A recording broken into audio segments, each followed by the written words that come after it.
Jan Sherman can't move from the neck down. She's forced to rely on others for everything. Oh, thanks, Mom. 18 years ago, she was healthy and happy, married with 2 children.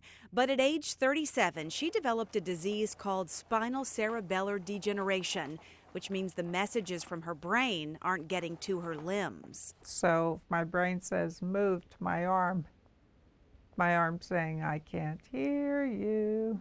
Jan is able to move her wheelchair with the help of her chin. But in February 2012, she had an experimental surgery that would change science. Surgeons attached 2 electrodes to her brain, and researchers around the world watched to see if this Pittsburgh woman was up to the challenge. When Jan woke up at first from the surgery, she had second thoughts. I had buyer's remorse.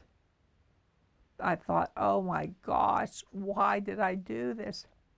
I had brain surgery. Why didn't anyone stop me? How could they have let me do this? But the next morning when I woke up, the pain was gone. And so were any doubts. It was full steam ahead. There you go. The man in charge of this was UPMC researcher Dr. Andrew Schwartz. He hooked Jan's electrodes up to a robotic arm, which Jan affectionately named Hector. Jan pretended she was moving her own arm, and as shown in this research video, slowly Hector began to move. I just can't stop smiling. It's so cool.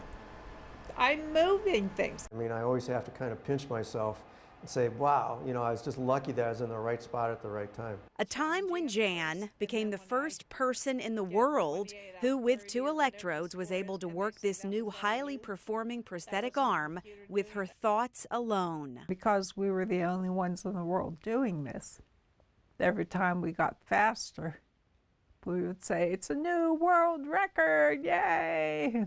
And then came a new goal. Jan wanted to feed herself chocolate. Watch this. This moment giving new meaning to Pittsburgh's title as the City of Champions. 30 years of scientific research and technology all came down to one very determined Steel City woman. Well, this particular project and the success we've had, I think, is something that's pretty much leading the field. You know, we're at the top, I would say. From the start, Jan knew this experiment was temporary. Recently, after 2.5 years with her new arm, she had to say goodbye to Hector. She says though sadness over the separation didn't last long, she's concentrating on what her role in this will eventually mean for others. And she appreciates what Hector taught her. It's helped me realize that one of my favorite quotes, you are more than the body you live in. And working on this study helped me realize I am more than the body I live in. A powerful message for us all. Michelle Wright, Pittsburgh's Action News 4.